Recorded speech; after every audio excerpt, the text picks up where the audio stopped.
की कारण बन रही है। कारण बन रही है भारत में जन्म ले रही खराब खानों के विकल्पों का। तो अब वो खाना जो एक समय पहले हमारी सेहत बनाता था, वही अब कारण बन रहा है हमारी अंत का।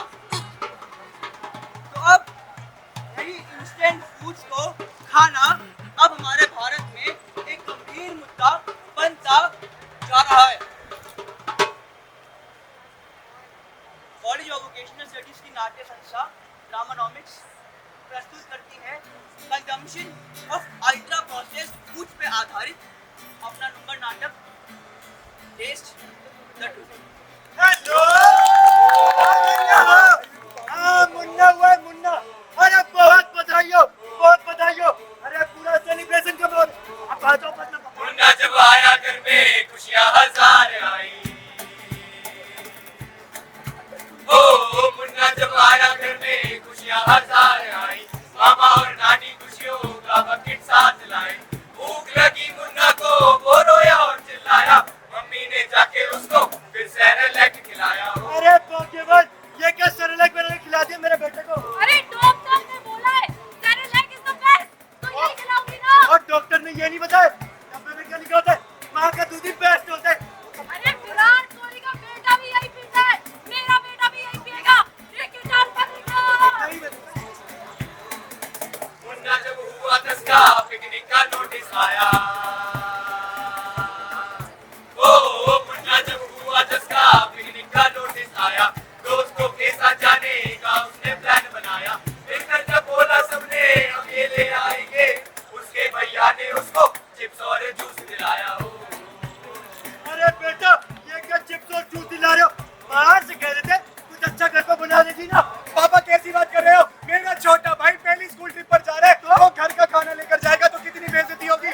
चिप्स और जूस लेकर जाएगा तो कितना वट पड़ेगा उसके दोस्तों के सामने। कॉलेज की फेमस लड़की नाम था उसका जूली। ओ कॉलेज की फेमस लड़की नाम था उसका जूली। मुन्ना था अपना बोला पिलाता कोका कोला। हिम्मत करके मुन्ना ने आई लव यू बोला। जूली ने ना बोल के उसका दिल तोड़ा।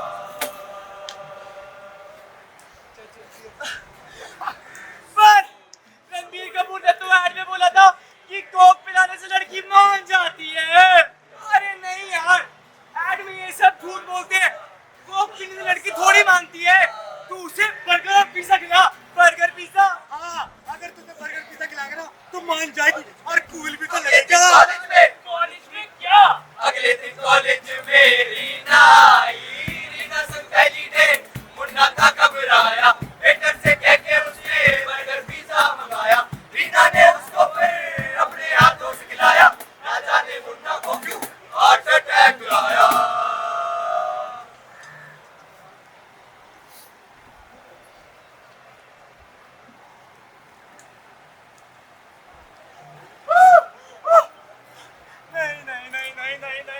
नहीं, ये मैं कहाँ आ गया?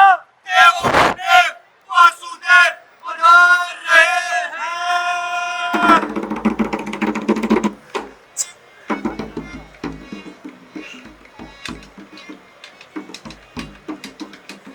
स्वागत है तुम्हारा स्वर्ग लोक में स्वागत है। स्वर्ग लोक?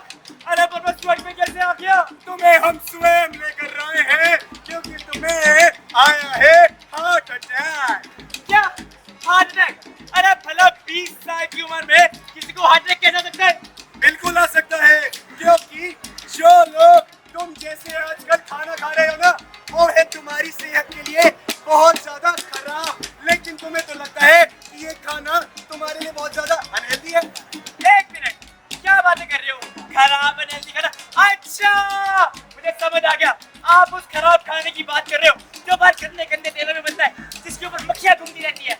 वो गंदा सा अनहाइजीनिक स्ट्रीट फूड। अरे वो स्ट्रीट फूड खाना तो मैंने कब का बंद कर दिया। नहीं मुन्ना नहीं, मैं वो स्ट्रीट फूड की बात नहीं कर रहा हूँ। रुको तुम्हें मैं समझाता हूँ।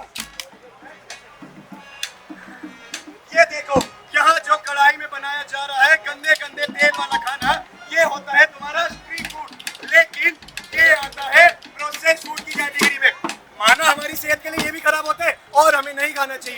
पर जब खाना बनाया जाता है बड़ी बड़ी फैक्ट्रियों में बहुत ज्यादा टॉक्सिसिटी के साथ डाले जाते हैं कुछ केमिकल पदार्थ जो है तुम्हारे लिए जानलेवा, तब वो बनता है अल्ट्रा प्रोसेस्ड फूड। एक मिनट, मेरे खाने में केमिकल डाले जा रहे हैं? बिल्कुल। अरे लेकिन कौन से? केमिकल्स जैसे emulsifier, refined sugar, salt, palm oil, trans fat, saturated एक फैट। मिनट, एक मिनट, मेरे खाने में इतने सारे केमिकल डाले जा रहे हैं? Yes. अरे लेकिन क्यों? ताकि बढ़ाई जाए इन खानों की शेल्फ लाइफ, वो सालों साल तक चलते रहे और इनका टेस्ट कुछ ऐसा हो जाए कि तुम्हें धीरे धीरे धीरे धीरे धीरे धीरे इस खाने की लत लग जाए। आप इनकी बात कर रहे हो ना? ये जो लिखा है natural identical flavour, anti caking agent, edible oil, palm oil. हाँ, एक मिनट, ये आपने पढ़ा सर? ये सारे होते क्या है? मैंने पहली बार सुना इंग्रेडिएंट्स के नाम। तुमने पहली बार सुने हैं? हाँ दिखाना जरा। मतलब ये जो तुम चिप्स का पैकेट उठाकर खाते हो, हाँ ये जो पीछे इंग्रेडिएंट लिस्ट होती है, हाँ। ये तुम कभी पढ़ते नहीं और खाते रहते हो? अरे अगर मुझे पढ़ना ही होता तो मैं ये ऐसा चीजें में ना पढ़ रहा था। मजाक चल रहा है यहाँ पर, मजाक चल रहा है। एक तो ये कंपनी इतनी मुश्किल से ये इंग्रेडिएंट लिस्ट छापती है और आप सब लोग इतने पढ़े लिखे होने के बाद भी ये बिना पढ़े खाए जा रहे हो। अच्छा ठीक है, सॉरी ना, अब से पढ़ लेंगे। जो भी इंग्रेडिएंट्स लिखे होंगे सब पढ़ दूंगा। पर एक बात बताओ, आपके मुताबिक ये खाना बहुत जानलेवा है। हाँ है, तो भला खाना आया कहाँ से? क्योंकि भारत देश में आया जब 90s का समय है। भारत देश में लागू होने जा रहे एलपीजी का दौर, जहाँ भारत देश की बहुत सारी कंपनियां भारत में खोलेंगी, बहुत सारी फैक्ट्रियां। अब बनेगा दबा के अल्ट्रा प्रोसेस्ड फूड। लोगों के पास नहीं होगा टन, लेकिन दूध में जान में। धन्यवाद। अच्छा चलो ठीक है, आपके अल्ट्रा प्रोसेस्ड फूड हमारे देश में। पर एक बात बताओ, अगर ये खाना इतना जानलेवा था तो ये तुम लोग पता चल जाता ना। अरे हमारे देश की जनता इतनी स्मार्ट है, अगर ये खाना जानलेवा होगा ना, ये लोग कभी खरीदेंगे नहीं। बताओ क्यों खरीद रहे हैं? मुन्ना, एसआरसीसी में पढ़ने का मतलब ये नहीं होता कि लोग समझदार होंगे।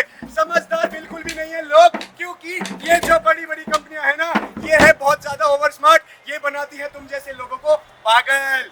पैकेट के आगे तो लिखती है बहुत ज्यादा अच्छी अच्छी चीजें, जैसे रिच इन विटामिन, प्रोटीन, 3 रोटियों का गुण, माँ के हाथ का प्यार, और पीछे लिखती है असलियत जो तुम जैसे पढ़े लिखे लोग कभी पढ़ता ही नहीं है, क्योंकि तुम्हारे पास टाइम नहीं है। Good boy. अरे पर बात तो वही है ना, हम सब लोगों के पास तो टाइम की कमी है, तभी तो ये खाना खा रहे हैं। और अगर ये खाना खा भी लिया तो मेरा होगा क्या? उसके पास टाइम की थी कमी, ना जाने क्या करे वो भी। उसके पास टाइम की थी कमी, ना जाने क्या करे वो भी।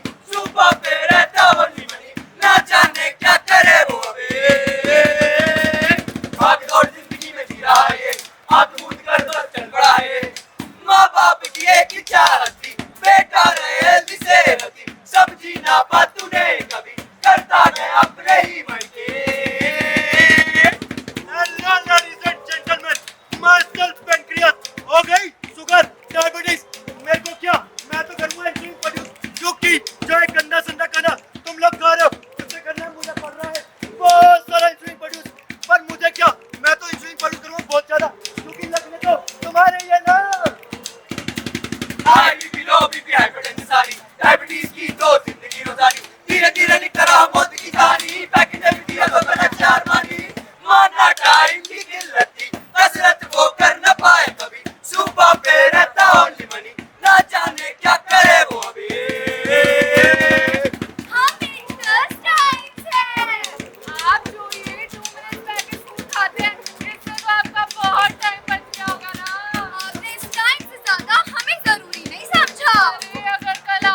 हमारी गलती नहीं है, क्योंकि अपनी कुछ आदतों से जन्मी इन बीमारियों को शायद आज तक हमने कभी भी बीमारी नहीं समझा। सिर्फ एक नाम देकर इन तकलीफों से होने वाले दर्द को शायद आज तक हमने कभी दर्द ही नहीं समझा। सजदा तेरा मैं करूं मैं मौला, सजदा तेरा मैं करूं, सजदा तेरा मैं करूं मैं मौला, सजदा तेरा मैं करूं। जानता मेरे मन की बातें, समझ तू सारे हालात, हाय मैं हाल मौला कैसे मैं करूं बयां, खुद से ही मैं लड़ रहा हूँ, खुद से ही मैं लड़ रहा हूँ, है रहा अफसोस सदा यूं, इतनी देखूं हिम्मत मुझको, इससे मैं लड़ सकूं। सजदा तेरा मैं करूं मैं मौला, सजदा तेरा मैं करूं, सजदा तेरा मैं करूं मैं मौला, सजदा तेरा मैं करूं। चुभती है ये सबकी बातें, सह रहा मैं सब चुपचाप, पहले से तकलीफें काफी, समझे ना मेरे जज्बात, समझे ना मेरे मैं थक जज्बात। गई हूँ। मुझसे और नहीं खेला जा रहा यार। यार रिया, तेरा तो ना रोज का ही हो गया है। अगर तू ऐसे ही करेगी ना तो कल से मेरे साथ तो मत खेलना ही। वो नहीं कर, इतना बीमार ही थोड़ी है यार। मुझे नहीं, मैं तो नहीं करती। हद है यार तेरी भी। कोई नहीं समझता मेरी इस हालत को कि इस बीमारी में मुझे कितना कुछ झेलना पड़ रहा है। कभी भी जॉइंट में पेन होना, कोई फिजिकल एक्टिविटी करने से जल्दी थक जाना, अस्थमा, लिवर, हार्ट डिजीजेस का रिस्क बढ़ जाना, और उसके बाद भी लोगों के ताने मुझे खुद पे सवाल उठाने पे मजबूर कर देते हैं। बजना है जख्म ये जल्दी, हो गई क्या मुझसे गलती, तुझको क्या मलाल रहा, मौला मेरा सवाल रहा, मौला मेरा सवाल रहा, मौला मेरा सवाल रहा। भैया, ये जो आप रोज रोज इंजेक्शन लेते हो, इससे आप ठीक तो हो जाओगे ना? पता नहीं, लेकिन इतना जरूर है कि अगर आज मैंने इंजेक्शन नहीं लिया तो कल मेरी तबीयत और खराब हो जाएगी। पर ऐसे तो कभी आप सही हो ही नहीं पाओगे। तू नहीं समझेगी, जा मेरी दवाई लेके आ। अब इसको कैसे समझाऊं कि रोज रोज की इंजेक्शन के दर्द, पैरों में स्वेलिंग और ये चोट जो ठीक नहीं होती, इन सब के लिए मैं खुद लड़ रहा हूँ, सिर्फ एक कोशिश में कि शायद कल मैं ठीक हो जाऊं।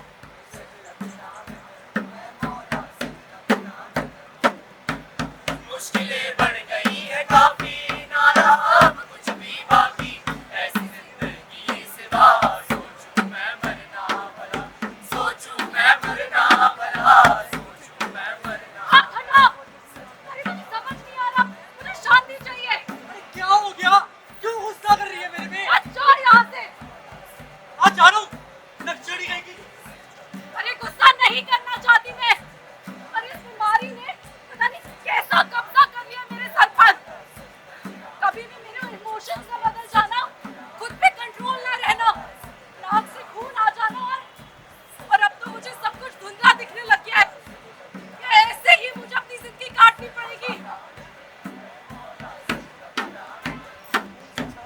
दर्द था जो दिल में बाकी, लेकिन मैं फिरता रहा, करके भी ये वादे कोशिश, साथ मेरा छोड़ चला, साथी मेरा छोड़ चला, साथी कितनी बार बोलना पड़ेगा तुम्हें, एक बार भी समझ नहीं आता।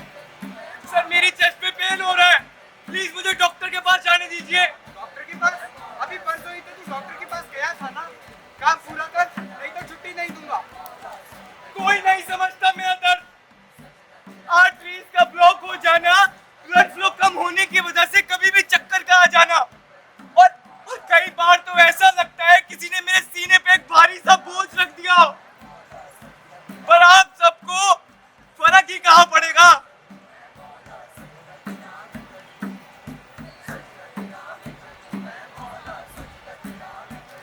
अगर आप लोग इनकी जगह होते तो क्या ये सब सह पाते,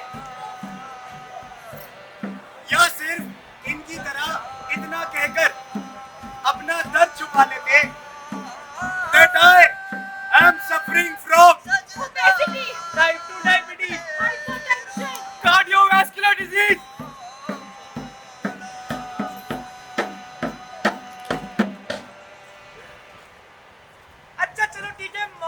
भैया, हो रही है दिक्कत इन खानों से, पर बात तो वही है ना, अब मैं ये ना खाऊं तो खाऊं क्या? क्योंकि देखो मेरे आसपास तो सारा सामान यही मिल रहा है, देखो सर भी यही खा रहे हैं, मैं भी यही खाऊंगा। अब जो खाने को मिलेगा वही तो खाऊंगा ना, ये ना खाऊं तो क्या खाऊं? बात तो सही है, पैकेज फूड तो मैं भी खाता हूँ, लेकिन जिम करके सब कुछ बैलेंस हो जाता है। अबे तेरे बात अभी भी समझ में नहीं आई। जिम करने से तारी 30% बॉडी बढ़े और बाकी बची हुई 70% बॉडी वो तो तेरे खाने पे मतलब तेरी डाइट पे निर्भर करेगी। तो मैं करूँ क्या यार? तो इंस्टेंट ओट्स खा ले, होममेड ओट्स खा ले, पीनट बटर जैसी चीज तो तू घर पे ही बना सकता है। और बात रही तेरे प्रोटीन की, अरे वो तो तू दाल से, नॉनवेज से और डेयरी प्रोडक्ट, दूध दही और घी से ही पूरा कर सकता है ना। शेर! अरे ये 9 to 5 जॉब कर करके ये थक चुका हूँ। अरे मेरी आंखों का रोशनी देखो कितना कम हो चुका है। अरे अब मैं जिम में खाऊं तो बताओ भाई साहब मैं क्या खाऊं? बस इतनी सी दिक्कत ना, घर पे तू छुट्टी वाले दिन खाना बना के अपने फ्रीजर में स्टोर कर लिया कर और फिर जब चाहे खा लिया कर। वेरी गुड दीदी, वेरी गुड, बहुत दिमाग लगाया आपने। पर मेरी चिप्स का क्या? अरे भाई चिप्स की जगह और भी हेल्दी ऑप्शंस हैं, जैसे कि मखाने खा ले, पॉपकॉर्न खा ले, ड्राई फ्रूट्स खा ले। थैंक यू दीदी, थैंक यू। चल चल। मामा जी आप आ गए, ये लीजिए आपके लिए मैं फ्रूटी लाया हूँ। और आपको पता है इसकी ऐड तो आपकी फेवरेट आलिया भट्ट करती है ना। आलिया भट्ट इसकी सिर्फ ऐड करती है, इसको खुद नहीं पीती। और वैसे भी तू इसकी जगह मुझको नारियल पानी, लस्सी या गन्ने का फ्रेश जूस भी चला सकता है ना। आप पिलाओगे? अबे यार चल यार। शेरी, हमको एक बात बताओ, अगर ये खाना इतना ही बुरा है तो यहाँ की सरकार इसको वार्निंग क्यों नहीं लगाती? हनी, जो तुम ये सुट्टा फूंक रहे हो, उसमें भी तो वार्निंग लिखा है ना। और वैसे भी तुम्हारे बैड हैबिट्स का रिस्पांसिबिलिटी सरकार क्यों उठाए? सरकार है या तुम्हारे डैडी का नौकर? सही बात बोली, लगता है 3 गुना लगान और बढ़वाना पड़ेगा। चलो। I mean yes, your topic is very good. Place also very good. About the topic, I mean topic is okay. तुम वह भी तो ला सकते थे। अरे देश में इतना सारा इम्पोर्टेंट बातें चल रहा है, नेशनल टॉपिक, कुछ पॉलिटिकल टॉपिक, मतलब है फूड के बारे में कौन ही बात करता है जी। अरे अगर आपको मेरे टॉपिक के बारे में इतनी नॉलेज होती तो आप ये गंदा खाना कब का छोड़ नहीं देते। बता रहा हूँ छोड़ दो मर जाओगे। शॉटी, ये तुम क्या खा रहे हैं? अरे क्या हो गया? तुझे पता भी है इसमें क्या-क्या होता है? ऐसा क्या ही है इसमें? इसमें होते हैं saturated fats, added flavours, added colours, emulsifiers और पता नहीं क्या-क्या करता। अरे तुलकिन, ये मुझे कैसे पता चला? ये तो तुझे तब पता चलेगा ना जब तू कोई इन्फॉर्मेटिव इंसान को फॉलो करेगा, जैसे फिर ट्यूबर और फूड फार्मर। लेकिन नहीं, तुझे तो सिर्फ रागी सावंत को फॉलो करना है।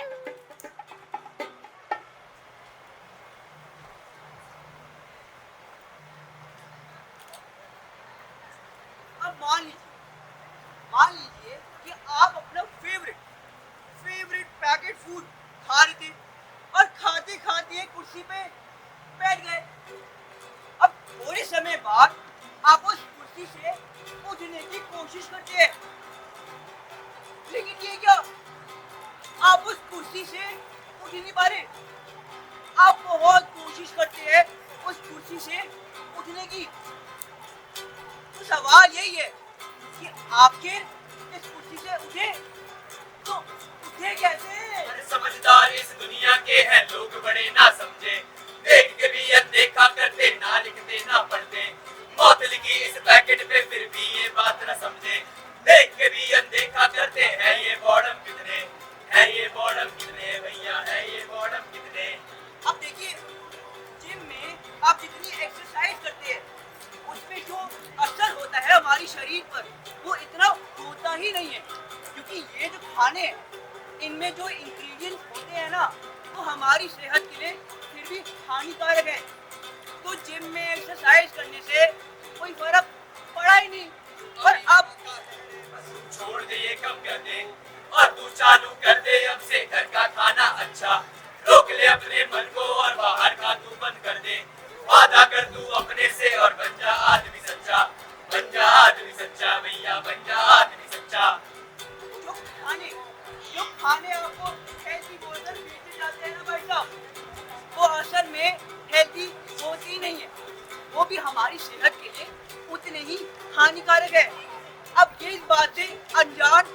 मैडम को कुर्सी से उठाने की कोशिश करते रहिए, लेकिन अफसोस कि उठा नहीं पाएंगे। खुद ही कम हो जाएंगे ये बेफिजूल के खर्चे और बन जाएगा अंदर से तू के कमाल का बंदा। बंद कर दे तू पढ़ना ये जो सारे झूठे पर्चे, अब से सोच समझ कर ले, बनकर सेहत का पंगा, बनकर सेहत का पंगा, बनकर सेहत का। अब देखिए, आपके आसपास के लोग आपको इस कुर्सी से उठाने की कोशिश करते रहेंगे, लेकिन इस कुर्सी पर बैठने का फैसला तो आप ही का था ना। लेकिन अगर एक बार इस चेतावनी को पढ़ बनकर लेते सेहत का पंगा।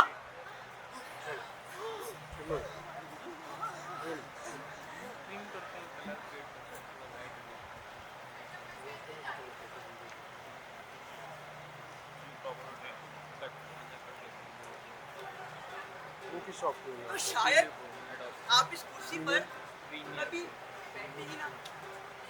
और अब देखिए, असल जिंदगी हम इन खानों से घिर रखी है और अंत में इस कुर्सी पर हम फिर भी बैठ ही जाते हैं। अब बात यही है कि इन खानों से हम अनजान हैं, अनजान होकर हम इस कुर्सी पर बैठ जाते हैं। लेकिन ये हमें ही समझना पड़ेगा कि हम जितना समय और पैसा अपनी जिंदगी से बचाने में लगे हुए हैं ना, उतना समय हम हॉस्पिटल के चक्कर को काटने में लगा देंगे और उतना पैसा हम हॉस्पिटल के बिल को भरने में लगा देंगे। तो ये सब समझने के बाद अंत में फैसला आप ही का है।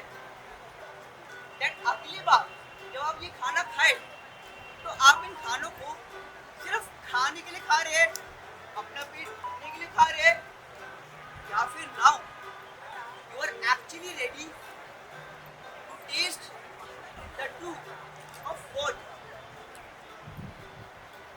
You are eating. हम हैं ड्रामानॉमिक्स और ये थी हमारी प्रस्तुति। धन्यवाद।